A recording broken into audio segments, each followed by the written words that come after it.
Multiply किया गया 250 से, तो आपका जो भी आंसर आया वो तकरीबन निदा असलम का आंसर ठीक है। तब आगे बढ़ते हैं, अगली स्लाइड देखें। तो आंसर आपका 353.55 वोल्ट निदा असलम का यही आंसर था। तो फार्मूला मैंने आपको बता दिया कैसे सॉल्व हुआ ये। अक्सर का शॉर्ट क्वेश्चन है 16.1 और 16.3, जो कि आपने करना है, जो कि आपके सामने है, यहाँ पे स्क्रीन पर शो हो रहा होगा। पहला क्वेश्चन है कि साइनोसाइडल करंट है और जिसकी रूट मीन स्क्वायर वैल्यू है 10 एम्पियर, तो उसकी मैक्सिमम या पीक वैल्यू क्या होगी। अभी अभी आपने जिस तरह सॉल्व किया वैसे ही सॉल्व होगा, ठीक है। तो बेटा यहाँ पे root mean square value given है, करंट की है, पहले आपने वोल्टेज की थी, इस दफा करंट की है। ये रूट मीन स्क्वायर वैल्यू आई और एम एस, ये कितनी है बेटा, ये है 10 एम्पियर। और आपने क्या फाइंड करना है, आपने आई नॉट फाइंड करना है। आई नॉट से मुराद यहाँ पर पीक वैल्यू है, ठीक है। तो फार्मूला आपके सामने है, तो हम फार्मूला यूज करेंगे। फार्मूला ये है आई आर एम एस, अभी जिस तरह से आपने वो ऊपर वाला सवाल सॉल्व किया वैसे ही is equal to I not over square root 2, ठीक है। तो बेटा यहाँ से आपका आई नॉट का आंसर क्या आता है, जल्दी से बताइए। स्क्वायर रूट 2 को आई आर एम एस से मल्टीप्लाई कर दें हम। आई आर एम एस की वैल्यू हमारे पास है 10, जो भी आंसर आएगा आपका वो आपने बता देना है, ठीक है। कमेंट कर दें आप। अगला तीसरा शॉर्ट क्वेश्चन है, हाउ मेनी टाइम्स, ये वाला, how many times per second will an incandescent lamp reach its maximum brilliance when connected to a 50 hertz source. तो मैक्सिमम ब्रिलियंस का मतलब है कि पॉजिटिव और नेगेटिव पीक वैल्यूज दोनों एक कंप्लीट साइकिल में, तो आपको पता 2 दफा आती हैं, तो जितनी दफा भी आएंगी उतनी दफा ही मैक्सिमम ब्रिलियंस हासिल होगी बल्ब को। जो लैंप है वो एक साइकिल के अंदर 2 दफा मैक्सिमम ब्राइटनेस शो करता है। तो 50 हर्ट्स का मतलब ये है कि एक सेकंड में 50 टर्न्स, 50 साइकिल्स, साइकिल्स का मतलब रेवोल्यूशन। तो एक साइकिल में तो 2 दफा ब्राइटनेस शो करता है, तो 50 साइकिल में कितनी दफा करेगा, तो 50 × 2 कर लेंगे, कितना आ जाएगा 100। इसका मतलब कि बल्ब जो आपके घरों में है, क्योंकि पाकिस्तान में जो जनरेटर चल रहे हैं उनकी फ्रीक्वेंसी 50 हर्ट्ज है, इसका मतलब कि उन बल्ब से जो रोशनी है आपके घर में, जो बल्ब चल रहे हैं वो एक कह लो कि सेकंड के अंदर 100 दफा फ्लक्चुएट कर रहे हैं, 100 दफा वो कह लो कि मैक्सिमम ब्राइटनेस शो कर रहे हैं, लेकिन आपको पता नहीं चल रहा। उसकी वजह ये है क्योंकि हमारी जो आंखें हैं, हमारा जो दिमाग है, वो उन्हें सेंस नहीं कर पा रहा, उन्हें परसीव नहीं कर पा रहा, क्योंकि इंसान परफेक्ट नहीं है, सिर्फ अल्लाह ताला की ज़ात परफेक्ट है। इंसान गलतियां कर सकता है, तो इसलिए इंसान के पास जो सेंसेस हैं वो भी इम्परफेक्ट हैं। तो हम लोग जो चीज़ परसीव कर रहे हैं, हमें ऐसे लग रहा है कि बल्ब कॉन्स्टेंटली ग्लो कर रहा है, लेकिन ये कॉन्स्टेंटली ग्लो नहीं कर रहा होता, ठीक है। तो आगे बढ़ते हैं, आगे बेटा ये क्लियर कर दी सारी ड्राइंग, और आगे देखें next slide. Next numerical problem आपने दो करने हैं, पहले दो न्यूमेरिकल हैं आपके, और स्टेटमेंट आपको यहाँ पे शो करवा देता हूँ। तो पहली स्टेटमेंट चेक करें आप। पहली स्टेटमेंट में क्या लिखा हुआ है ये भी आपने कर लेना है बेटा आराम से, मैं आपको डाटा बता देता हूँ। देखिए सबसे पहले लिखा हुआ है अल्टरनेटिंग करंट है, और उसे आपने इस इक्वेशन से आई इज इक्वल टू 20 साइन और 100 पाई टी से शो किया। ये उसकी इक्वेशन है करंट की। ये आई की वैल्यू असल में इंस्टेंटेनियस करंट है, तो आपने फाइंड करना है, कंप्यूट मतलब फाइंड। तो फाइंड करें उसकी फ्रीक्वेंसी, और दूसरा मैक्सिमम, और root mean square value of current. तो कितनी चीजें फाइंड करनी है आपने, आपको दिया गया उन्होंने, आपको उन्होंने एक सिर्फ आई दिया हुआ है इंस्टेंटेनियस वैल्यू ऑफ करंट, और वो कितनी है, वो है बेटा 20 साइन, 20 साइन 100 पाई, और ये टी बेटा ये टाइम पीरियड नहीं होता, ये टाइम ड्यूरेशन होता है, ठीक है। कैपिटल डी होता तो फिर वो टाइम पीरियड होता। अच्छा, तो आपने जो चीजें फाइंड करनी है वो कितनी है, ये लिख देता हूँ मैं ब्लू से। तो सबसे पहले आपने जो फाइंड करना है बेटा वो है फ्रीक्वेंसी। तो एक तो आपने फ्रीक्वेंसी फाइंड करनी है, फ्रीक्वेंसी एफ। और बी ऑप्शन क्या फाइंड करना है आपने बेटा? और एक तो मैक्सिमम करंट फाइंड करना है आपने। मैक्सिमम करंट क्या होता है? वो आई नॉट होता है, ठीक है। आई नॉट भी आपने फाइंड करना होगा। और सी ऑप्शन क्या है? और आपने बेटा रूट मीन्स के वैल्यू भी करंट की फाइंड करनी है, यानी आई आर एम एस भी आपने फाइंड करना है। आई आर एम एस, ये तीनों चीजें आपने फाइंड करनी होंगी। तो बेटा सोचें कि आपके पास इन्होंने इक्वेशन दी है, इससे आप कैसे ये तीन चीजें निकाल सकते हैं। तो आप इस इक्वेशन को कंपेयर करेंगे अपनी इक्वेशन से जो आपको आती है। कौन सी आती है आपको इक्वेशन बेटा? हमें तो ये वाली इक्वेशन आती है, अभी हमने जो ड्राइव की थी। हम जानते हैं, एज वी नो, हम क्या जानते हैं बेटा? हम जानते हैं कि आई का फार्मूला था एक, I is equal to I naught sine theta. ये फार्मूला था किसका है ये बेटा इंस्टेंटेनियस करंट का। आई नॉट क्या है यहाँ? मैक्सिमम करंट है यहाँ। I is equal to I naught sine theta. तो बेटा यहाँ पर आपने थीटा की वैल्यू पुट कर रही है ओमेगा टी। थीटा क्या होता है? थीटा की वैल्यू होती है ओमेगा टी, आपको फर्स्ट ईयर में बताया था। और बेटा ओमेगा की वैल्यू आपको आती है, वो होती है 2 पाई एफ। 2 pi F. तो बेटा आपके पास आ जाएगा कि theta is equal 2 pi f t. जो इक्वेशन है आपके पास वो बन जाएगी I is equal to I naught, I naught के साथ आगे साइन है, और बेटा आगे लिखना पड़ेगा आपको 2 pi f T. 2 pi f T. अच्छा, इस इक्वेशन को आप इस इक्वेशन वन से कभी, ये सबसे पहले जो उन्होंने दी थी इक्वेशन, इसको मैं इक्वेशन वन कह रहा हूँ। और ये जो भी मैंने बनाई है इसको मैं इक्वेशन टू कह देता हूँ। इन दोनों इक्वेशन को आप कंपेयर करें। जब आप कंपेयर करेंगे ना, तो मैं इस तरफ आ जाता हूँ, आप इस तरफ। तो by comparing, by comparing,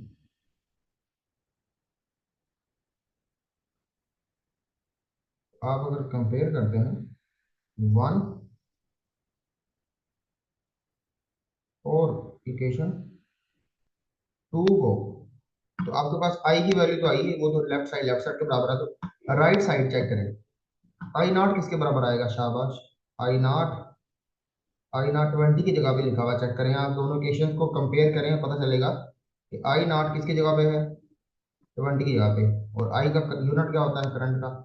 ampere होता है। तो यहाँ से तो आपको एक वैल्यू मिल गई आई नॉट की।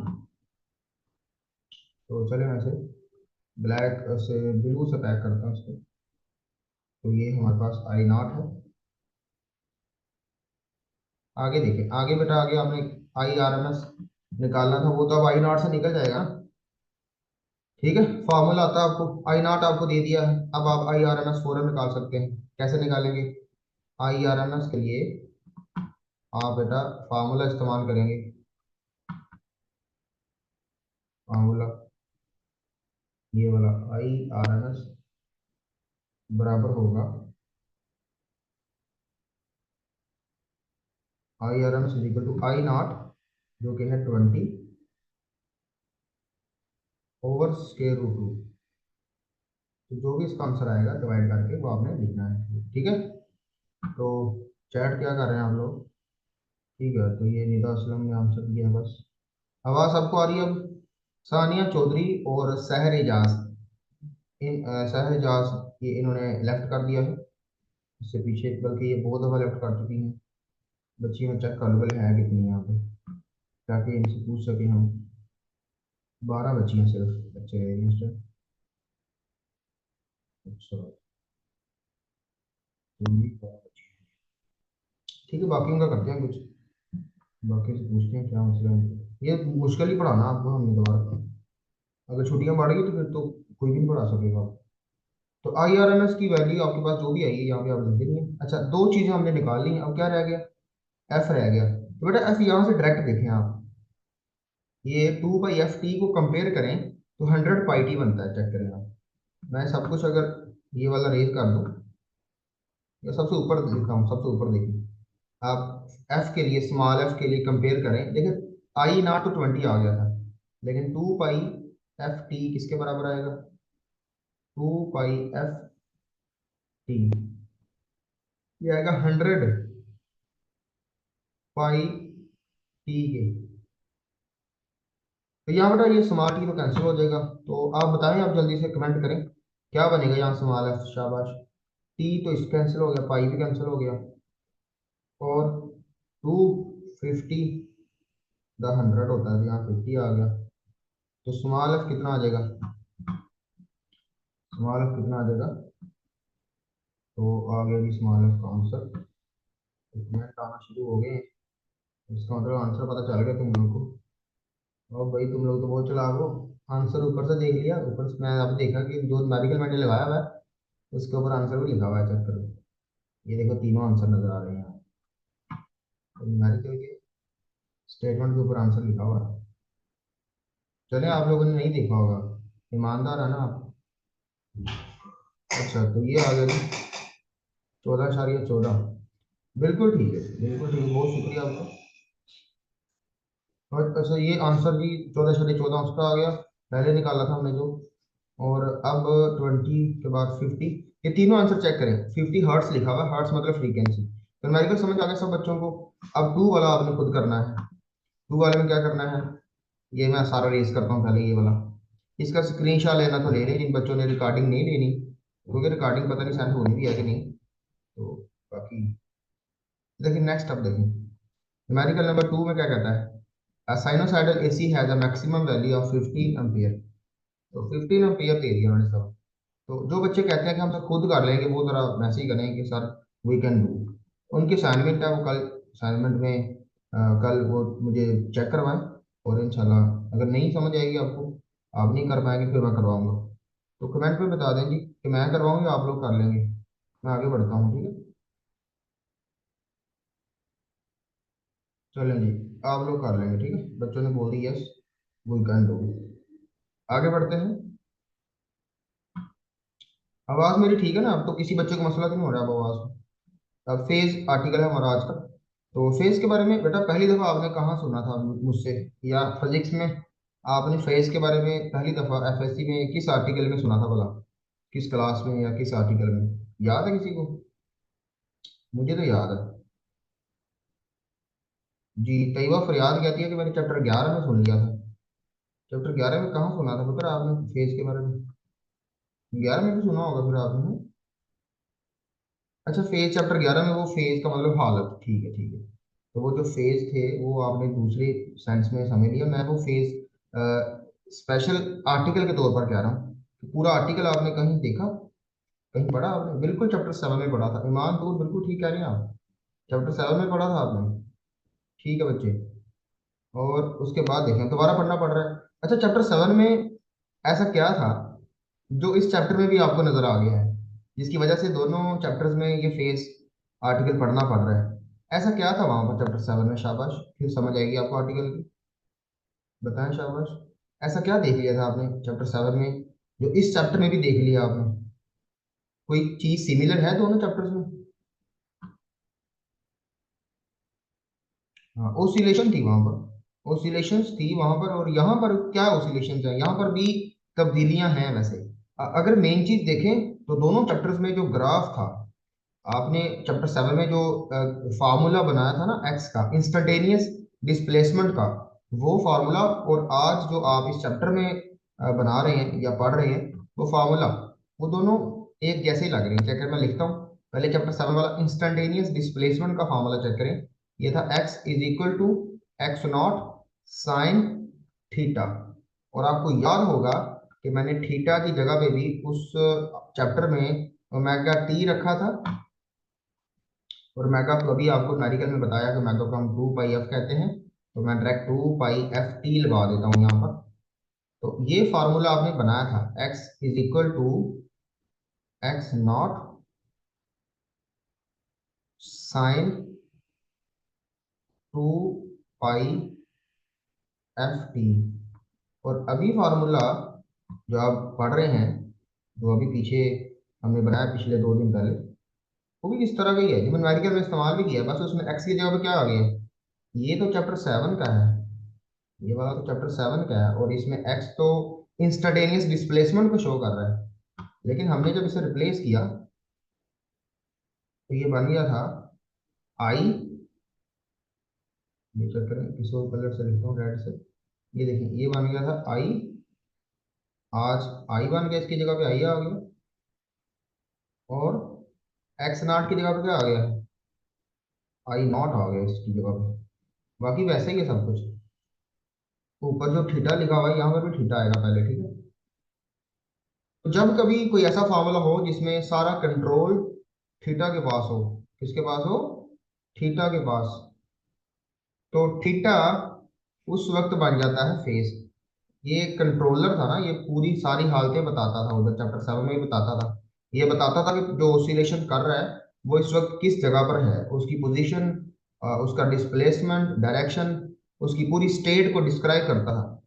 तो ये स्टेट को बयान करता था, इस वजह से हमने इसको फेज कह दिया था, इसका एक स्टाइलिश नाम रखा था। सो इसका नाम फेज था। हर एंगल का नाम फेज हो सकता है क्या, बताएं कि क्या हर एंगल को फेज कह सकते हैं हम लोग, जल्दी बताएं आगे बढ़े फिर। क्या हर एंगल को फेज कह सकते हैं, कोई भी एंगल हो ज्योमेट्री में, मैथ में, क्या उसको फेज कह सकते हैं हम। जी आमना बिल्कुल नहीं कह सकते, क्यों, क्योंकि हर एंगल में ये वाली प्रॉपर्टी नहीं है कि वो कंट्रोलर बने। जिस चैप्टर में, जिस आर्टिकल के अंदर थीटा डिस्क्राइब करेगा, हालत बताएगा किसी भी क्वांटिटी की, जो कंट्रोल करेगा सब कुछ, जो स्टेट बताएगा, उसी आर्टिकल में थीटा को क्या कहा जाएगा, फेज कहा जाएगा, ठीक है। तो उधर आपने जो डेफिनेशन की थी चैप्टर नंबर 7 में, वो भी कुछ ऐसी ही थी, the theta is equal to omega t that describes the state of the vibration या state of the oscillation, which is actually the displacement and the direction of the particle is known as phase। तो यहाँ पर भी बिल्कुल ऐसी ही होगी, ठीक है। तो मैं ये ब्लैंक सारी क्लियर करता हूँ, और अब आप चेक करें कि इसकी डेफिनेशन क्या होगी।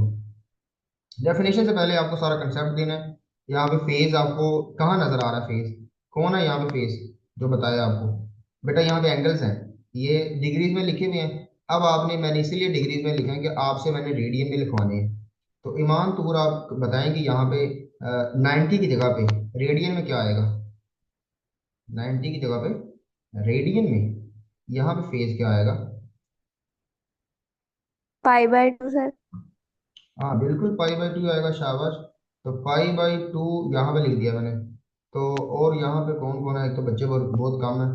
तो निदा आप बताएंगे कि 180 डिग्री की जगह पे क्या आएगा, सर पाई। पाई आएगा, शाबाश। तो पाई यहाँ पे लिख देते हैं जी। और इसका शॉर्टकट कौन बताएगा, जो मैंने क्लास में, फिजिकल क्लासेस में बताया था, वो जनाब बताएंगी। एक मिनट चेक करें कौन कौन से बच्चे हैं यहाँ पे। इसका शॉर्टकट मैंने बताया था हर एक क्वाड्रेंट का, तैयबा फरियाद बताएंगी यहाँ पे। तैयबा आप बताएं कि ये जो शॉर्टकट है निकालने का किसी भी क्वाड्रेंट का, क्योंकि फेज आगे भी बयान किया जा सकता है, तो रट्टा नहीं लगाना आपने, क्वाड्रेंट वाइज आप कैसे निकालेंगे। अब ये तीसरा क्वाड्रेंट शुरू हो गया है, तो मैं यहाँ पे क्या लिखूँ अब, मैसेज में आप लिख के बता दें अगर आप नहीं बोलना चाहते तो। चले आगे, चले आमना आप थ्री बता पाई बाई दें। टू हाँ ठीक है। तो तैयबा आपने जो बताया 3 पाई/2, ये रट्टा लगाना पड़ा आपको या कोई ट्रिक है आपके पास, या आपने इसको कैसे याद रखा हुआ है? सर, जो आपने बताया था कि मल्टीप्लाई करके, किसको मल्टीप्लाई करना, जो उन सा एंग मतलब कि तीसरे नंबर वाला है, तो उसे पाई/2 के साथ मल्टीप्लाई कर देना। बिल्कुल। जो भी जो भी क्वाड्रेंट है, उस क्वाड्रेंट को आपने पाई/2 से मल्टीप्लाई करना है। किससे करना है, पाई/2 से। ये बात याद रखिए कि साथ ही मैंने ये टाइम पीरियड्स के भी लिखे हुए हैं, चेक करें, ये टाइम पीरियड T/4 लिखा हुआ है। इससे ये आपको याद रहेगा, एक ही ग्राफ से आपको दो चीजें समझाना चाहता था। एक तो ये कि आप एंगल कैसे निकालते हैं, यानी फेस कैसे पुट करते हैं यहाँ पे क्वाड्रेंट वाइज, और उसके बाद दूसरा ये बताना था आपको कि आप टाइम पीरियड यहाँ पे कैसे लिखते हैं। टाइम पीरियड देखें फर्स्ट क्वाड्रेंट का, क्योंकि क्वाड्रेंट का मतलब होता है चौथाई हिस्सा। तो पूरे साइकिल का टाइम पीरियड टी होता है, तो एक क्वाड्रेंट का कितना होगा, टी/4। तो ये देखिए टी/4 लिखा हुआ है। जब एक क्वाड्रेंट पूरा हुआ था, तो यहाँ पे एक क्वाड्रेंट पूरा हो गया था, यहाँ पे एक क्वाड्रेंट पूरा हो गया था। तो ये फर्स्ट क्वाड्रेंट है, यहाँ मैं 1 लिख रहा हूँ, और ये आगे दूसरा क्वाड्रेंट है, और इसी तरह से ये आगे तीसरा क्वाड्रेंट है, ये वाला सारा, ये तीसरा क्वाड्रेंट है। तो ये आ गया एंड पे चौथा क्वाड्रेंट। एक कंप्लीट ओसिलेशन के अंदर 4 क्वाड्रेंट छुपे होते हैं। जैसे यहाँ पे लिखा हुआ है 1 रेवोल्यूशन। 1 रेवोल्यूशन मतलब कि एक चक्कर। तो बेटा आपको मजीद यहाँ समझ अब मैं आगे अगर मजीद उसको लंबा कर दूँ, तो फिर आप इसके वैल्यूज बताइएगा, ताकि मजीद सब फेज की समझ आ सके। ये जो फेजेस आप लिख रहे हैं, यही हमने पढ़ना है। इनको एब्सोल्यूट फेज कहते हैं। वैसे क्या कहते हैं बेटा, एब्सोल्यूट फेज। एब्सोल्यूट इसलिए क्योंकि हमने अभी सिंगल एक ही डायग्राम के ऊपर फेज बनाया है। अभी 2 डायग्राम अगर हम लेते, तो उसको हम फेज डिफरेंस बोल देते। दोनों डायग्राम्स का आपस में फेज का मुकाबला जब हम करते हैं, तो उसका हम बेटा फेज डिफरेंस बोलते हैं। लेकिन ये क्योंकि अकेला फेज है, तो इसको हम एब्सोल्यूट फेज कह सकते हैं। Absolute phase. हर पॉइंट का अपना अपना एब्सोल्यूट फेज होता है, ठीक है बेटे। हर पॉइंट का अपना अपना एक फेज होता है, उसको हम क्या बोलते हैं, फिक्स फेज या सर्टेन फेज, या एब्सोल्यूट कह सकते हैं। Absolute means fix. तो आगे बढ़ते हैं। अगर ये चीज समझ आ गई है, तो फिर ये देखें, अगली स्लाइड में आपसे कुछ पूछता हूँ।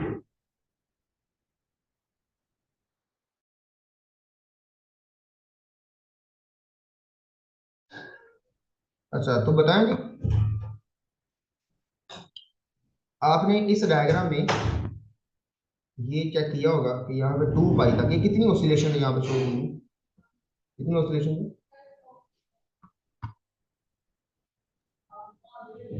यहाँ पे सिर्फ एक ही ऑसिलेशन है, ठीक है।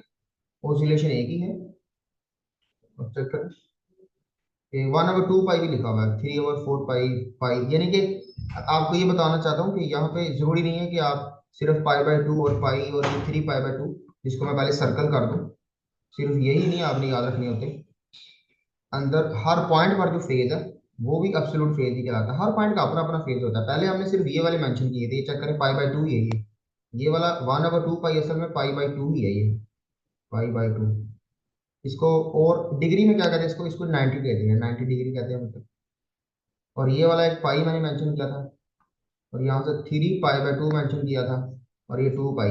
तो आपने सिर्फ पिछली डायग्राम में यही 4 एंगल देखे हैं, जबकि इस डायग्राम में आपको मैंने कितने ज्यादा दिखा दिए, एक एक्स्ट्रा, ये 2 देखें। अब ये वाले फेजेस, ये भी एब्सोल्यूट फेजेस ही हैं, ठीक है। लेकिन ज्यादा यूज ये वाले होते हैं, क्योंकि हमने जब वैल्यूज निकाली है क्रस्ट रफ की, मीन पोजीशन की, तो यही हमने इस्तेमाल करने होते हैं पीछे वाले, ये वाले डायग्राम के।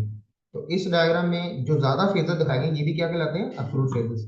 मेरे ख्याल में फेजेस की समझ आ गई है, और फेज कैसे बनाते हैं पता चल गया है। तो आगे बढ़ते हैं। अगली स्लाइड देखें। यहाँ पे देखिए, हर पॉइंट के ऊपर, each point on the AC waveform corresponds to a certain phase that is known as absolute phase. इसकी समझ आ गई होगी इस लाइन की, जो मैंने बताया पीछे, कि हर एक वेव फॉर्म के ऊपर जो पॉइंट है, उसका अपना अपना एक एंगल है, और उसी को, उस एंगल को क्या नाम दिया गया है, फेज। और स्पेशली इसे एब्सोल्यूट फेज कहते हैं। The phase at the positive peak. अब ये आपकी बुक वाली लाइनें शुरू हो गई हैं, जो बुक आपकी बयान करना चाहती है। पॉजिटिव पीक पर जो फेज है, उसको पाई/2 या 90 डिग्री कहते हैं। और जो फेज नेगेटिव पीक पर है, नेगेटिव पीक कौन सी है बेटा, नेगेटिव पीक ये वाली है, ये वाली नेगेटिव पीक है, ठीक है। ये नेगेटिव पीक है, जिसको मैंने सर्कल किया अभी। तो इस पर जो फेज है, वो आपके सामने 3 पाई/2 था। असल में 270 लिखा हुआ है यहाँ पे, लेकिन 270 डिग्री को हम क्या कहते हैं, 3 पाई/2 कहते हैं। 3 पाई/2। अब आगे देखें। तो यहाँ पे लिखा हुआ है कि the points where the wave form cross the time access.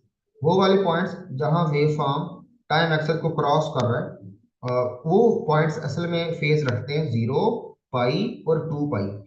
ये लाइनें बुक ने, आपकी बुक ने लिखी हुई हैं। तो आप बुक जब रीड करेंगे तो समझ आ जाएगी।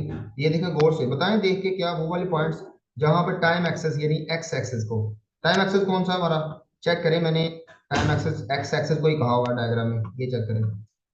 ये वाला मेरा टाइम लिखा हुआ है यहाँ पे, एंगल एक्सेस भी यही है मेरा, टाइम एक्सेस भी यही है, क्योंकि मैंने यहाँ पे टाइम भी शो किया है, देखिए T/4 T/2, और एंगल भी शो किया हुआ है। तो यही मेरा टाइम एक्सेस है, यही मेरा एंगल एक्सेस है, ठीक है, क्योंकि एक ही ग्राफ के अंदर मैंने दो चीज़ों को यहाँ पे शो करवाया हुआ है, एक तो फेज यानी एंगल और दूसरा टाइम।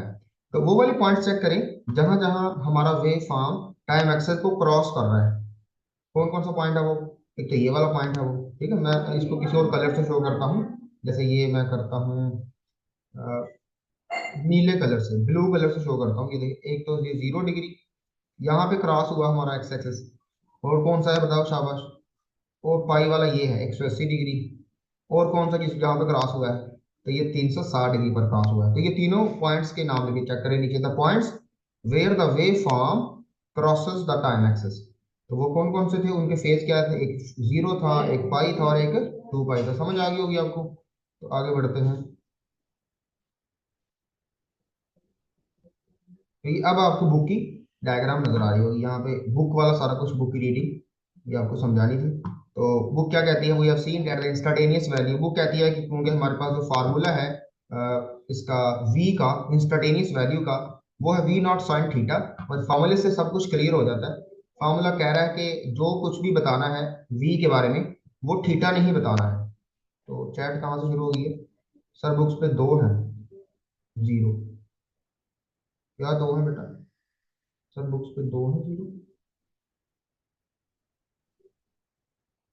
क्या दो है?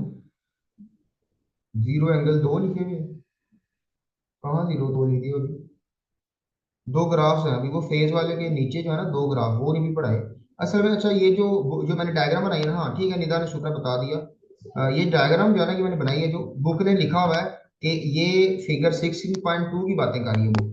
बुक इस फेज वाले आर्टिकल को समझाने के लिए स्पेशल डायग्राम नहीं बनाती, बल्कि बुक इस आर्टिकल को समझाने के लिए पिछली पहले पेज वाली आपकी डायग्राम इस्तेमाल कर रही है, जो आपको पहले पेज पर मिल जानी है, और जो मैं फिजिकल क्लासेस में आपको व्हाइट बोर्ड पर ड्रा करके दी थी, और वही यहाँ पे मैंने शो की हुई है। चेक करें, फिगर का नाम लिखा हुआ 16.2b, और ये फर्स्ट पेज के अंदर आपको नजर आएगी, ठीक है।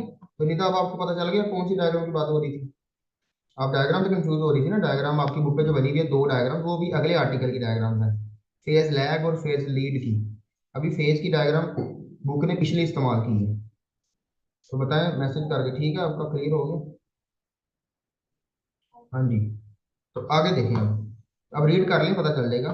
कहता है कि ये जो थीटा है, अब आपको पता है V0 तो बेचारा फिक्स है, ये तो कांस्टेंट है।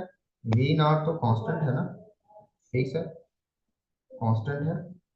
और वजह आपको पता है, V0 नाम ही इसीलिए हमने रखा था V0, क्योंकि इसकी वैल्यू फिक्स थी। और इसको क्या कहते हैं, कोई बताएगा V0 का फॉर्मूला क्या था? कौन है जो बता सकता है? रिकॉर्डिंग में बता रहे हैं, जल्दी कर लो भाई।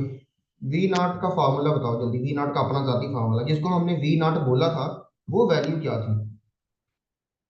जल्दी करो शाबाश, फिर पीछे देखना है तुम लोगों ने, फायदा गया। आता तो बताओ। ओ भाई, V0 मैंने कहा था आपको, याद होगा, ये फार्मूला था पहले जनरेटर वाले आर्टिकल में। चलो चेक कर लेते, मैसेज आ गया। हाँ, नवाब का फैक्टर था, ईमान तुमने बता दिया। तो ये V असल में पहले था E, और जो V0 था, ये V0 की जगह था पहले E0, और फिर साइन थीटा। और E0 को हमने, E0 लिखा किसको था? E0 लिखा था नवाब फैक्टर को। तो याद आ गया होगा कि नवाब का फैक्टर था कांस्टेंट। और ये जनरेटर में इसको हमने इंड्यूस ईएमएफ कहा था। और उसके बाद चैप्टर 16 जब स्टार्ट किया, तो हमने कहा कि क्योंकि अब हमने यही इंड्यूस ईएमएफ ही इस्तेमाल कर लिया अपने घरों में, तो इसलिए अब इसका नाम इंड्यूस ईएमएफ नहीं बल्कि अप्लाइड वोल्टेज या सिंपल वोल्टेज रख दिया गया। क्योंकि हमारे घरों में जो करंट वोल्टेज जो भी आ रहा है, वो तो इंस्टेंट यही है, अल्टरटेनिंग ही है। तो इस अल्टरनेटिंग वोल्टेज को हमने V का नाम दे रखा है, क्योंकि भले ही ये इंड्यूस ईएमएफ ही है, लेकिन हमारे घरों में क्योंकि अब यही आना है और हमने यही इस्तेमाल करना है, तो बार बार इसका नाम इंड्यूस ईएमएफ रखने की बजाय सिंपल वोल्टेज रख दिया गया है, ठीक है। तो क्लियर हो गया, अब ये पढ़े आप। ये आप पूरी length, this angle theta which specifies, ये एंगल थीटा बताता है इंस्टेंटेनियस वैल्यू अल्टरनेटिंग वोल्टेज की भी और करंट की भी। और इसी को बुक कहती है फेज कहते हैं, ठीक है। We can say that the phase at the points A B C D and E. Check करें, ये एक ही लाइन में सारी बातें कर दी बुक ने। तो बुक आपकी इसी तरह ही करती है, एक ही लाइन में सारी बातें कर जाती है। तो अब देखें, ए पॉइंट पर जो एंगल बुक बता रही है वो 0 डिग्री है। चेक करें, ए पॉइंट पर बेटा यहाँ पे क्या है, जीरो, ये लिखा भी है, ये ए पॉइंट का जीरो हो गया। और देखो बी पॉइंट, ये साथ साथ ही लिखा, बी के साथ क्या लिखा हुआ उन्होंने, कामा लगा के जीरो के बाद, बी का जो एंगल है वो पाई बाई टू है, तो ये मैं इसको सर्कल कर देता हूँ, बी का पाई बाई टू हो गया। इस दायरे के अंदर दोनों आ गए, पॉइंट भी आ गया और उस पॉइंट पर मौजूद फेस भी आ गया। और सी पर क्या है, सी पर बुक कहती है पाई है, ये चेक करें, सी पर क्या है, पाई है। और आगे डी पर क्या होगा, सी पर पाई, और डी पर बेटा थ्री पाई बाई टू होगा। और आखिरी पॉइंट रह गया ई, ई पर क्या होगा, शाबाश, ई पर तैयबा बताएगी, जल्दी बताओ तैयबा, ई पॉइंट पर कौन सा फेज होगा, जल्दी बोलो। 2 पाई। हाँ तो ये ई पॉइंट पर टू पाई होगा बेटा। तो ये आपको बुक वाला जो है सारा कुछ पता चल रहा है, जो भी बुक पे लिखा हुआ है। तो बुक कहती है रिस्पेक्टिवली, रिस्पेक्टिवली का मतलब है कि जो पॉइंट पहले बताया गया है और वो फेज जो पहले बताया गया, दोनों का ए का फेज जीरो हुआ, पहले नंबर वाला पहले नंबर पे आएगा, ठीक है, बी का फेज दूसरे नंबर वाला होगा जो कि पाई बाई टू है। चलिए आगे बढ़े, because these angles are the values of theta at these points, क्योंकि इन पॉइंट्स पर ये असल में वैल्यूज हैं थीटा की, सो इनको हमने थीटा की वैल्यूज को फेज बोल दिया हुआ है। फेज का मतलब होता है हालत, तो यहाँ पर थीटा ही हमें क्या बताता है, सब कुछ बताता है। थीटा अगर हो 270 डिग्री, तो सबको पता चल जाता है कि इस वक्त वैल्यू क्या है वोल्टेज की। थीटा पुट करने से वी नॉट सबको पता कांस्टेंट है, वी की वैल्यू मिल जाती है, और पॉजिटिव हाफ साइकिल होगा या नेगेटिव होगा, ये भी सारी इंफॉर्मेशन हमें मिल जाती है। किससे, सिर्फ अकेले थीटा से। तो एक थीटा से हमें सारी इंफॉर्मेशन मिल रही है, इसलिए इसका नाम हमने फेज रखा है। Thus each point on the AC wave form correspond to the certain phase, इसको मैंने क्या बोला था, एब्सोल्यूट फेज। इसकी ये डेफिनेशन मैंने बनाई किसकी, एब्सोल्यूट फेज की, जो पिछली स्लाइड पर आपको दिखाई गई थी। The phase at the positive peak is 90